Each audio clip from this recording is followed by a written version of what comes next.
初体験なんかあったかいでしょ。狭いよキッズ。もう俺出るよ。あんま変な声出さないでよ冬木さん。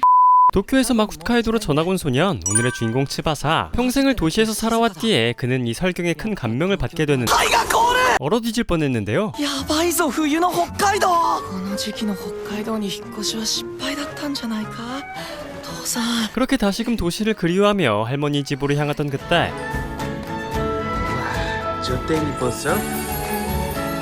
北海道のギャルだ。 이 추운 날씨에 맨다리로 버스를 기다리고 있는 존니의 미소녀를 만나게 되죠. 그리고 츠바사의 뜨거운 시선을 느낀 그녀는 개새끼가? 何？ 바로 꼽을 줘버립니다. 하지만 위기는 기회. 이참에 소녀에게 말을 걸어보는 츠바사였고 俺ここに行きたいんですけど鼻が赤くなっててなんか可愛い。 가까이서 보니 더 아름다운 그녀의 모습에 츠바사는 잠시 넋이 나가버렸는데요. 하지만 문제는 그게 아니었습니다. ねえちょっと歩いていく気？多分3時間はかかるよ。完全にタクシー降りるところ間違えた。 츠바사가 가야 할 목적지는 여기서부터 3시간은 걸어가야 하는 곳이었고 소녀는 츠바사에게 버스를 탈 것을 추천하죠. 一緒に待つ？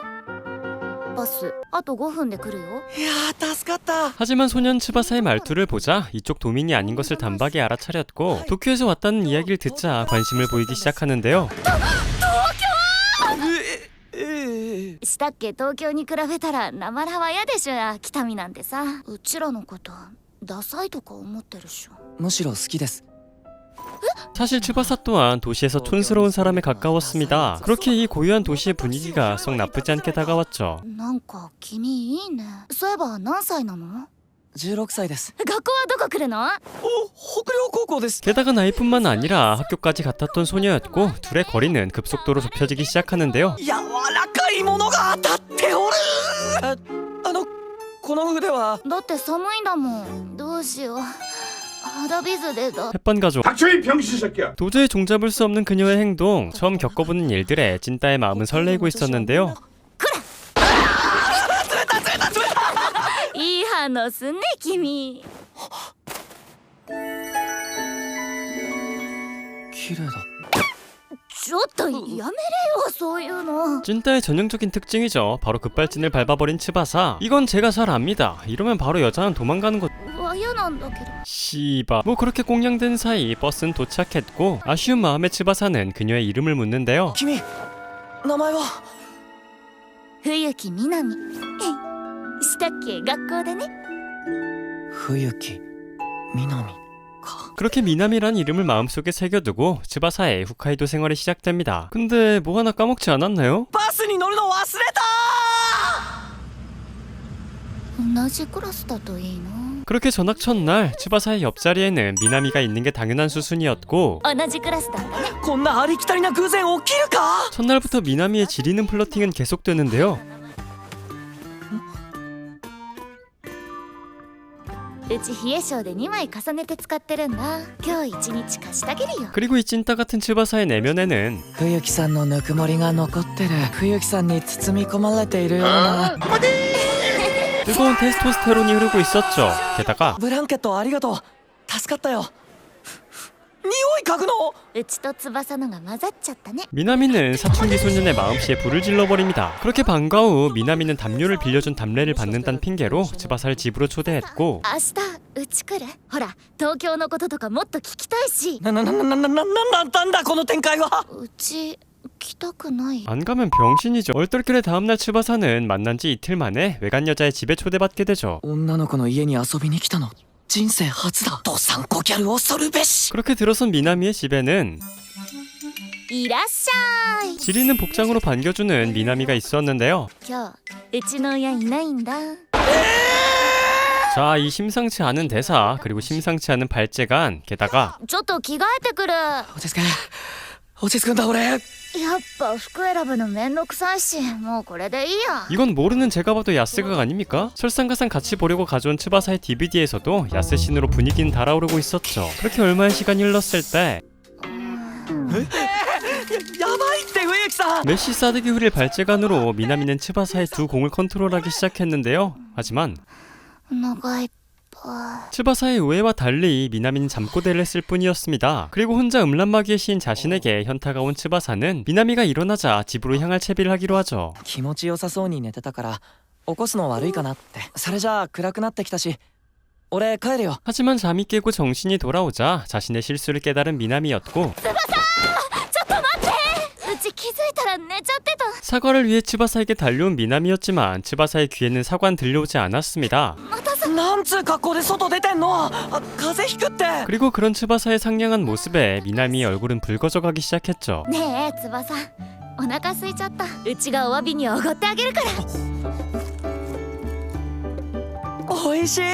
ここのおにぎりお店で作ってるんだよ。こっちもおいしい。 米粒つけちゃって子供みたい。 그렇게 며칠 뒤 마을에는 겨울 축제가 다가왔는데요. なーに見てんの？何翼？興味あんの？まったくしょうがないな翼は。うちが一緒に行ってあげる。 그렇게 얼떨결에 축제에 함께 가게 된 츠바사와 미나미. 그리고 미나미의 사복 패션은 お待たせ翼。 심장이 많이 해로웠습니다. 하지만 이런 미나미의 자신감 있는 모습도 잠시 축제를 기대하는 츠바사의 모습에 미나미는 어딘가 기가 죽어 보였는데요. そんなに期待しない方がいいかもよ。 그렇게 도착한 축제장에서는 こんな感じだけどどうか。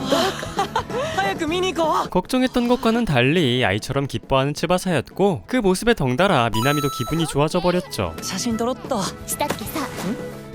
こうすればもっと良きじゃん。めっちゃいい匂い。 뭐 그 뒤로 본격적으로 축제를 즐기기로 하는 이들. 츠바사가 선택한 간식 메뉴는 핫도그였는데요. 翼のフレンチドッグも一口ちょうだい。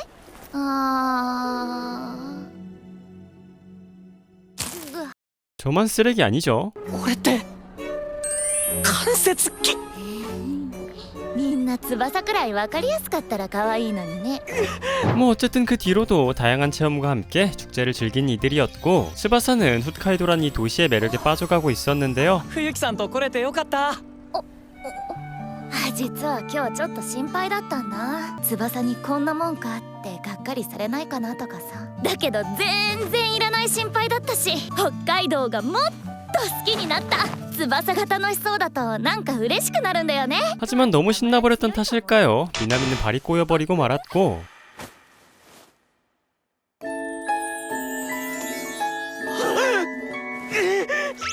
늘 마시던 락스가 마려운 가운데 이들의 사이는 점점 가까워지고 있었죠. 冬木さんまた今度二人でどっか行こっか。そんなにうちと二人っきりで遊びたいの？いつか札幌の雪まつりとか行きたいね。 그렇게 축제가 끝난 며칠 뒤 이들의 사이는 더 가까워져 점심도 같이 먹는 사이로 발전했는데요. 미나미가 가져온 도시락은 라면. 食欲に訴えかけてくるこの暴力的な見た目と。はい、おいしい？めちゃくちゃ美味しい。 그리고 츠바사의 도시락은 見たい、見して。こんな感じの。やば、写真撮っていい？ 할머니가 만들어준 정성 가득 도시락이었습니다. 그리고 맛은 당연히 두말하면 잔소리였죠. 翼のおばあちゃまと結婚したい。どういうこと？ごちそうさまでした。生まれて初めてカップ麺食べたけど。今カップ麺食べたことないって言った？ 그렇습니다. 도쿄에서 왔다곤 하지만 묘하게 반듯한 도련님 포스가 풍기던 츠바사였고 곧장 시집가기 나온 미나미는 今日さ、翼ん家行っていい？ 그날 바로 시댁 방문에 나서기로 하죠. 그렇게 얼떨결에 미나미와 함께 집으로 향하는 츠바사. 그때 こんなとこ鎌倉ってさ。一緒に入ろ。 그렇게 미나미는 순식간에 길바닥에서 신혼집을 차려버리는데요. もう初体験？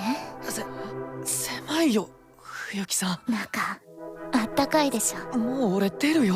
待ってよ、まだ入ったばっかじゃん。 야, 눈 감고 들으면 야동이 따로 없는 가운데 서둘러 신혼집을 나선 츠바사였지만 そんなところで何をしているの？ 할머니한테 다 걸렸습니다. 그리고 방금 들은 대화들은 오해하기 딱 좋은 상황이었죠. 그때 これはもう初体験はもっと大事にしな。 미나미는 오해의 불씨에 기름을 부어버립니다. 翼のおばあちゃま。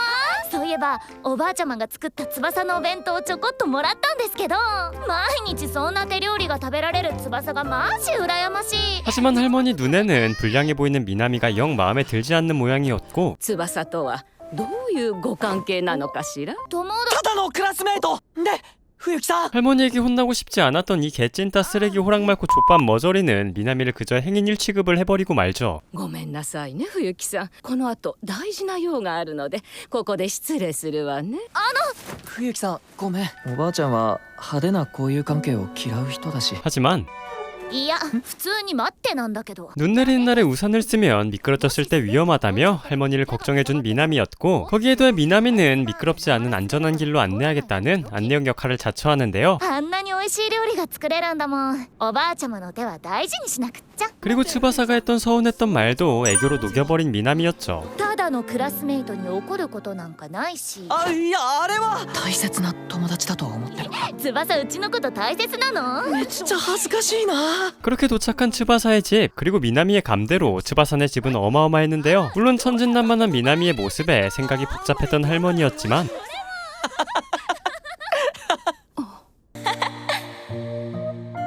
久しぶりに見た。 손자의 오랜만에 보는 미소에 할머니도 마음을 열어보기로 하죠. 그렇게 다음날 오늘은 스키 수업이 예정되어 있었습니다. さすが北海道授業で一日中スキーをするとは 그리고 츠바사의 옆자리에는 미나미 못지않은 초절정 미소녀가 앉아 있었죠. 하지만 さゆりちゃんはスキー楽しみ 엿드셔. 사유리라는 이 친구는 초특급 인싸인 미나미마저도 쉽게 친해지지 못하는 소녀였는데요. うちねどうしてもさゆりちゃんと仲良くなりたいのでもうちが話しかけるといつもあんな感じなの 그렇게 도착한 스키장, 츠바사와 마찬가지로 초보 중에 초보였던 사유리는 츠바사와 함께 수업을 받게 되고 秋野もどうしても滑れないらしくてな。 이 기회에 사유리와 친해져 보랬던 츠바사였지만 よかったら一緒に 줄까? 이 싸가지 없는 년은 곧바로 귀에 이어폰을 끼워버리죠. 근데 싸가지 없는 것 치고는 실력이 영 시원치 않습니다. あ秋野さんこんなことできたって何の意味が 그에 반해 미나미는 どうだったどうだったうちかっこよかった 물 만난 물고기가 따로 없었는데요. 게다가 꼬맹이를 케어하는 여유까지 지리는 반전 매력까지 뽐내고 있었죠. うち雪山のお助けギャルだからゴーゴー 그리고 어느덧 찾아온 점심시간 아무래도 같이 먹긴 영 어색하니 홀로 식당으로 향한 츠바사였지만 젓가락을 놓고 오고 말았는데요. 箸カバンの中ださっと戻ってさっと帰ろう 그렇게 생각 없이 버스에 들어선 그때 츠바사는 얼떨결에 사유리의 맨살을 보게 되죠. 弁当の箸をカバンの中に忘れたから取りに来たんだごめん出直してくるよ 잡았죠?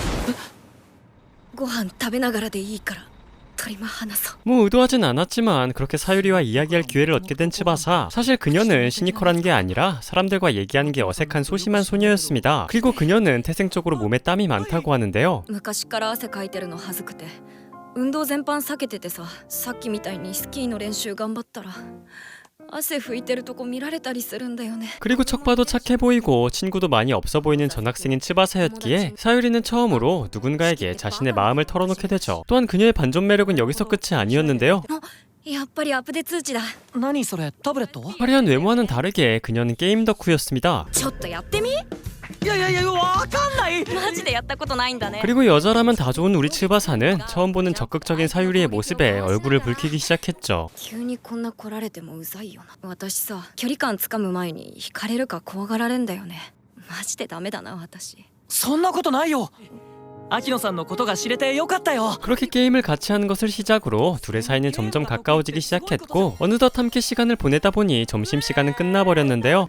秋野さん一緒に上から滑ってみないやればできるようになるかもしれない翼とさゆりちゃん四季はどうして滑るの？北海道でいろんなことにチャレンジしようって決めてるから 사실 츠바사도 사유리와 같은 입장이었습니다. 홋카이도에 온 뒤로 항상 낯선 곳에서 낯선 일을 도전하는 입장이었죠. 하지만 冬木さんがこっちに来て初めてできた友達なんだけどいろんなところに連れて行ってくれたりしてさ 미나미 덕분에 홋카이도에서 용기를 얻을 수 있었던 츠바사였고 미나미에게 받은 영향력을 츠바사도 펼쳐보기로 하는데요. 秋野さんにお願いがあるんだ冬木さんは本当に秋野さんと仲良くなりたいと思ってるんだもし俺が一回も転ばずに下まで滑りきれたら冬木さんにちゃんと返事をしてあげてほしい 그렇게 작다면 작은 약속과 함께 조심스럽게 스키에 도전해보는 이들이었고 용기를 내 내려가는 건 성공한 이들이었지만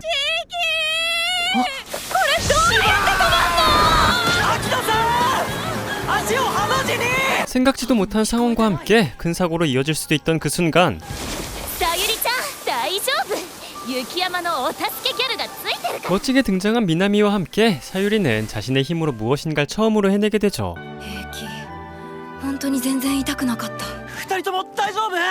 大丈夫だよ。秋の四季無断で何勝手に滑ってんだ。俺が責任を持って怒られてくる。先生すみませんでした。 그렇게 이들에게는 새로운 친구 한 명이 합류하게 됩니다. 後ろの二人が仲良くなりすぎなんだよね。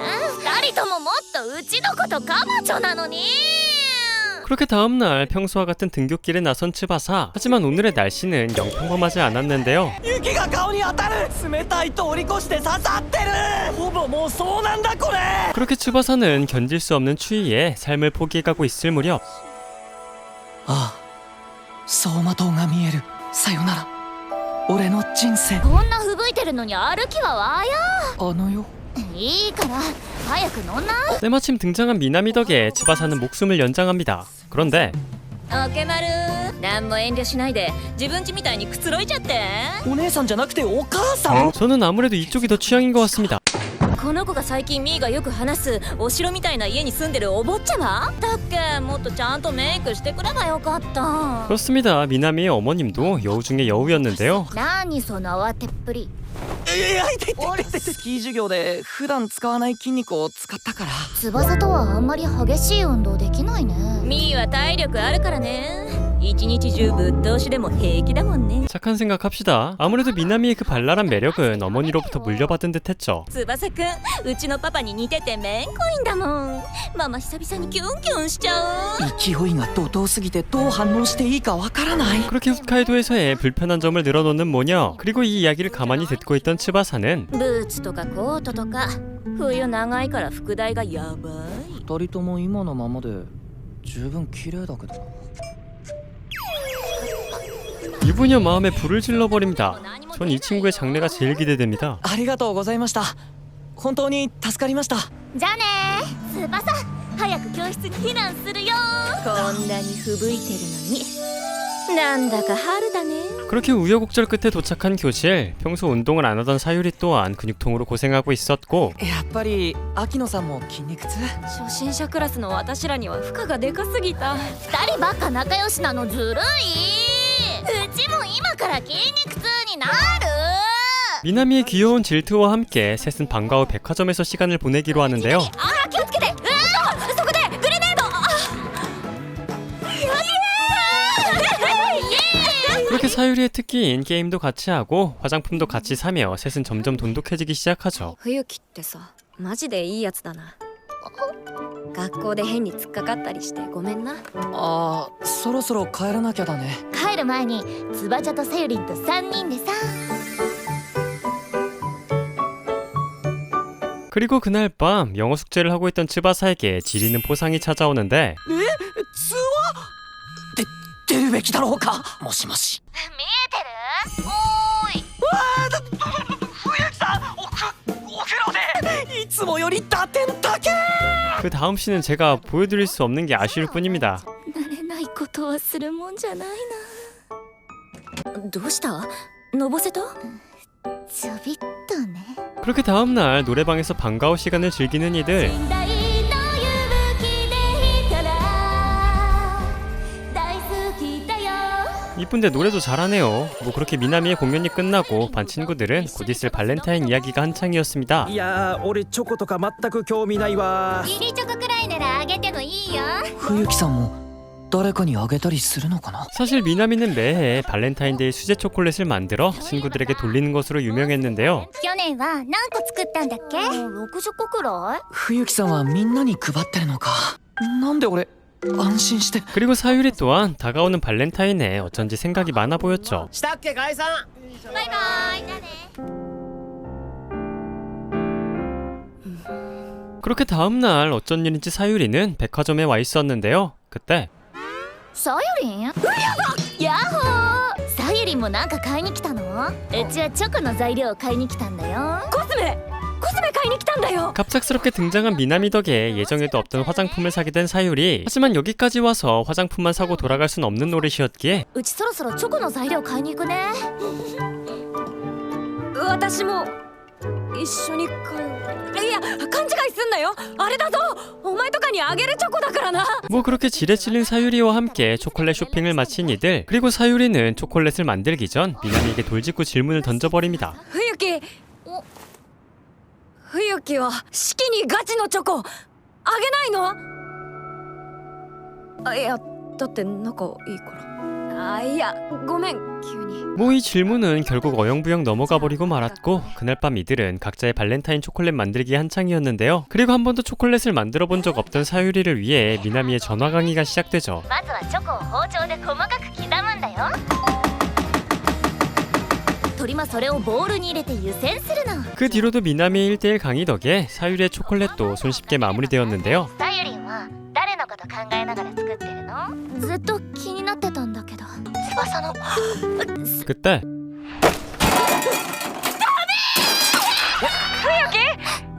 作ったチョコの上に調味料とか醤油差しが落ちちゃって 한순간의 실수로 미나미가 정성스럽게 만들었던 초콜릿들은 간장 초콜릿이 되어버리고 말았고 これは片付けてなかったうちが悪いねしたっけうち後片付けするから切るね 다음날 어쩔 수 없이 미나미는 친구들에게 마트에서 산 초콜릿을 나눠줄 수밖에 없었죠. 冬美な俺にもチョコくれよ手作りじゃねえのなんだよ楽しみにしてたのにマジがっかりだわ 이런 싸가지 없는 새끼. おい次冬木にあんなこと言ったらマジで殴るからな 그렇게 반가워 청소 시간. 씩씩한 척했던 미나미였지만 누구보다 서러운 것은 발렌타인데이를 준비하던 당사자 미나미였습니다. そういえばチョコありがとね俺でよかったら何があったか話してほしいそうだったんだだけど一回失敗したチョコは誰にもあげたくないじゃんがっかりさせちゃったから翼にも食べてほしかったな通話してた友達にも変なこと聞いて困らせちゃったし 그리고 그 모습의 츠바사는 자신이 할 수 있는 최선의 위로를 미나미에게 건네는데요. 俺にできることは